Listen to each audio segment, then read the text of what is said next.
What is up, everyone? Welcome back to another video. This isn't really a Flying with Garrett episode. It's just a long-awaited Q&A. I think I haven't done one in about 4+ months. And I know I've let you guys down on posting. I made a promise, 2 videos per week in the month of October. I got sick last week for an entire week. I've just been like, because the weather's been changing, long story short, I didn't post. I failed.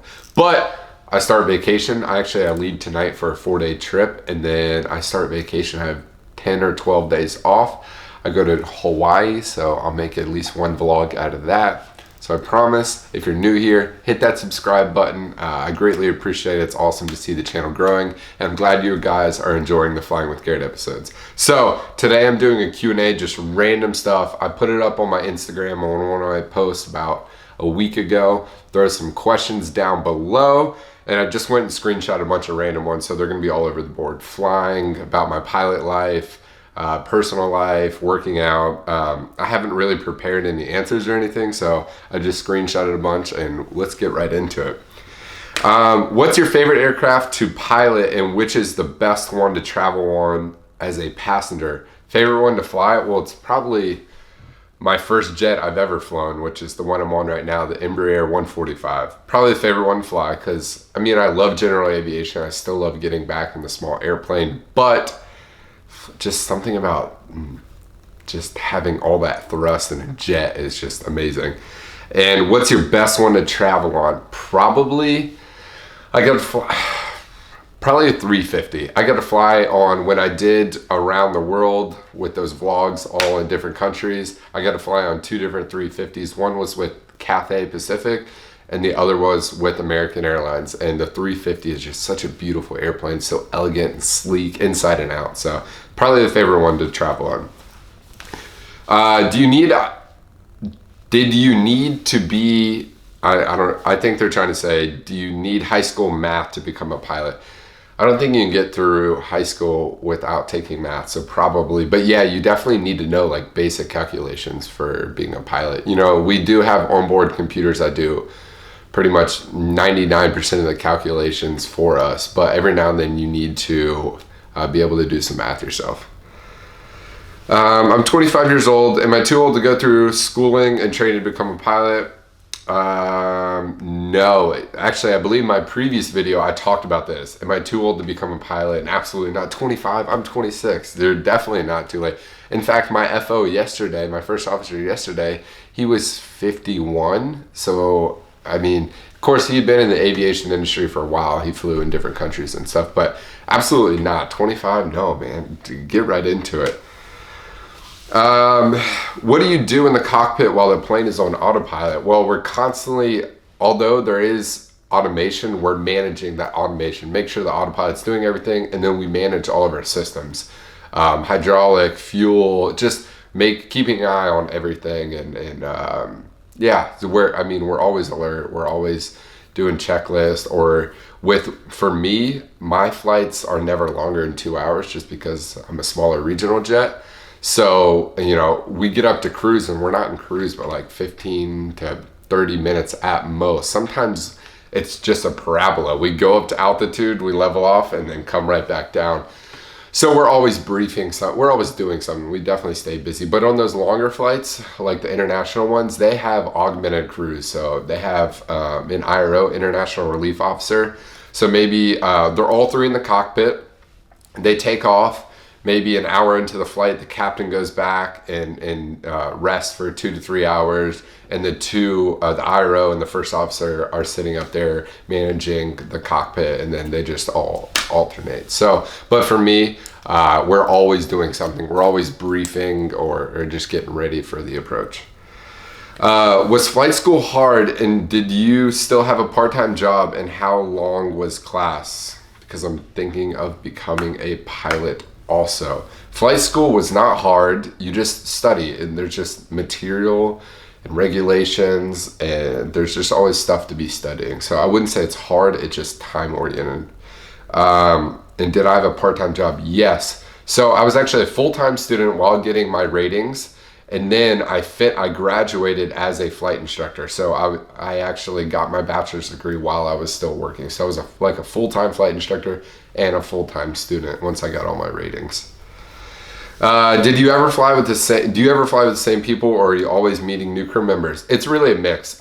Me being based in Charlotte, I tend to fly with a lot of the same people. But I mean, this last trip yesterday, I did a flight attendant I've never flown with before, and also a first officer. So you tend to see the aviation world is actually pretty small, believe it or not. So you see a lot of the same people in airports all over. But I tend to have different crews most of the time. What was your biggest challenge in becoming a pilot? Oh, that's tough. It's tough for me to sit still. As you can see, I'm probably just moving around a lot. But it's hard for me, especially like just staying focused on a topic. I would definitely have to take breaks. Like I'd read through some material and then have to get up and go do something. So I think staying focused and sitting down and reading, which there's a lot of reading and studying to do when becoming a pilot, I think that was the hardest thing for me. Flying was just a piece of cake. I loved doing it, and I hated doing orals. I loved getting in the airplane. How do you keep balance between work, a social life, and working out? It's a tough question. The nice thing about my job is whenever I set that parking brake and I'm done with my trip, I'm done with work. I go home. I don't have to think about making a sale. I don't have to worry about, calling clients or talking to my boss or anything. I'm done. That parking brake is set. We run through the parking checklist and I'm done. I get to go home. I get to do whatever I want. I get to do stuff like this. Now, social media is tough, and I'll get into that later, but a social life, like I said, work and social life don't really combine. And then working out, it's tough, especially on trips. You fly all day, you get to your hotel room and you just want to relax and just watch YouTube or Netflix or something. But just finding motivation, like it's tough. And a lot of the people that I follow, whether it's on Instagram or YouTube, I get motivation from that, and that gets me to get up and go to the gym after a long day at work. So you just got to do it. Is ATP a good option for a flight school wanting to work for a major US carrier? I think personally, I have no affiliation with ATP and I didn't go to ATP, but I believe ATP is one of the best options.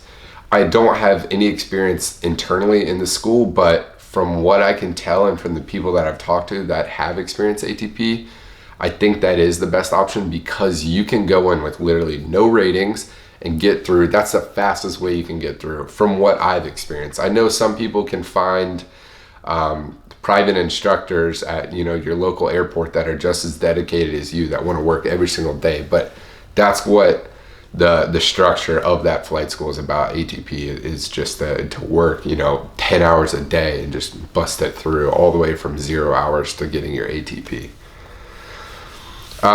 What is the model of your Breitling, please? This is a Navitimer. I don't know the model number, but this is I don't know if it'll focus, but this is the Navitimer. I absolutely love it.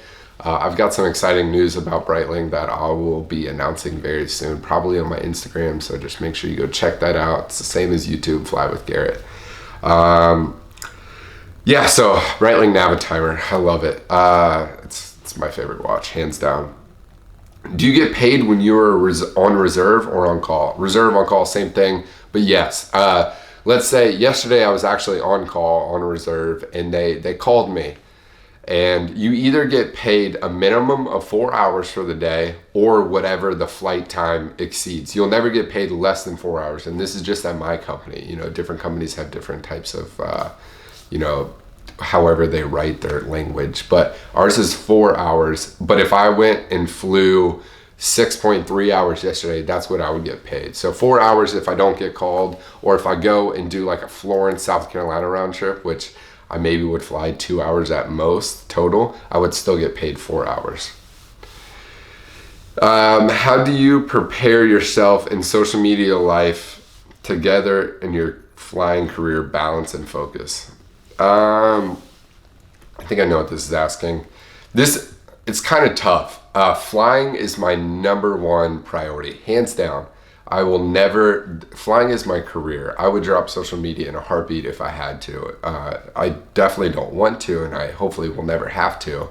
But flying is what has given me this opportunity to have this platform to speak with all of you, and I'm super fortunate for that. But I don't think I would have amassed the following that I have today if it wasn't for flying. So flying is my foundation for anything and everything. You know, it pays my bills. It's something that I love to do, and I can't imagine doing anything else. So it's tough. It really is. You know, sitting down, like I fly tonight. It's 1:30 in the afternoon, and I have an 8 p.m. report time tonight. So I'm gonna record this. I'm gonna edit it and put it up on YouTube. It's tough. You know, a lot of people, a lot of other pilots, they don't do anything else. So they would be, you know, hanging out with their loved ones or doing whatever they want normally on this free time. But it's tough. You have to make sacrifices, but that's what, you know, life is about. It's all about sacrifices. Is there any meaning behind the ring you wear? I'm actually not, because I just got out of the shower and I don't wear it in the shower, but it's a sleep ring. I normally wear it on this finger right here, and it just tracks my sleep cycle. I love it. It's called the Aura. I have no affiliation with the company, but Aura ring, it tracks like my heart rate all through my sleep. It tracks my activity through the day, and then it also tracks my like different stages of sleep, light, REM, and deep. And it's just a good idea. Like if I didn't sleep well the night before, I maybe won't push myself as hard in the gym, or yeah. Have you done an emergency landing? Yes, actually I had my first emergency landing, what was this, 3 weeks ago? I was repoing an airplane, and we took off, and we immediately got, repoing means it's a ferry flight. There's no one in the back of the airplane. It's there's no flight attendant, it's just me and a first officer. So we took off, and right at 400 feet, we got an ICAS message, which our ICAS is something that gives us alerts, you know, if anything is malfunctioning with the aircraft. And we got lav smoke, which is a pretty serious situation. So I declared an emergency, and I don't know, I can't probably really go into detail, but declared an emergency. Everything was perfectly fine. It was right after takeoff, so we just came, shot an approach, landed. Everything was perfectly fine, but it definitely gets your adrenaline up, and it's good to see that your training comes into reality. You know, that's what pilots are really there for, to assess and handle emergency situations. And it was good. My first officer was phenomenal. We did everything just perfect, and everything, it was awesome. So yes, it was emergency landing. Thankfully, everything was perfectly fine, but it was good to experience something like that. Does it happen often to meet an Instagram follower of yours during a flight or anywhere else? How does this make you feel? I've actually, when I went to the Cayman Islands, someone came up to me while I was in my seat and said, "Hey, I follow you. I was wondering if I could get a picture." Like, it's just so crazy to see. We were on the same flight. Like, that's nuts. Super cool. I love when people do that. Also in the airport, I see like gate agents and flight attendants and just people walking in the airport. I mean, it doesn't happen often, but when it does happen, it's kind of like, wow, this is crazy, you know? Got over 400,000 followers on Instagram, and you don't really fathom that until you are across the United States or on the other side of the world and someone recognizes you. It just shows how small the aviation industry really is, and it's cool. Yeah, I really love it. If you ever see me, please come up to me. Let's take a picture. Let's talk. Yeah, I'd love to talk to you. Do you think that one would need to go to college nowadays in order to become a pilot? This is a tricky question, and I don't want to ever deter anyone from not going to college. But nowadays, like, you'll see companies, more and more companies are dropping the requirement to have a college degree, at least a 4-year degree. I'm not sure about the associate's degree, and don't take my word for it. Definitely do your research, see what companies you want to work for, and see what the requirements are. But I would say, to answer your question straight up, like, no, to become a pilot, you don't have to go to college. You don't have to have a degree. But like I said, I don't want to deter anyone from going to college. Definitely do your research, for sure. When do you move into your new house? Let's see, today is October 30th, and I move in either December 10th or December 18th. So we're getting close. We're like a month and a half away, and I couldn't be more excited. So I won't have a white wall. I'll have an office. I can't wait to just make it like my little studio office, and so it won't be just a boring white wall. Are you based out of Charlotte? Yes, that's an easy one. Oh, that's the last one. Okay, so I hope you guys enjoyed this video. I hope I got to answer a lot of y'all's questions. If you enjoyed the video, hit that thumbs up button for me, please, I guess. Write in the comments what you want to see with the Flying with Garrett episodes. You know, I just try and pick some random comments, people who say the most things, you know, like I think I'm going to do airline pilot life versus corporate pilot life. I see that in the comments a lot, and I get a lot of emails about that. So write in the comments what you want to see for a Flying with Garrett episode, and also if you want to see like vlogs. I don't know if people are mainly here for aviation centric stuff, or like they kind of want to just see, you know, behind the scenes life of a pilot. So like I said, hit that subscribe button. Go check me out on Instagram. I'm on there every single day, and I'll see you guys very soon.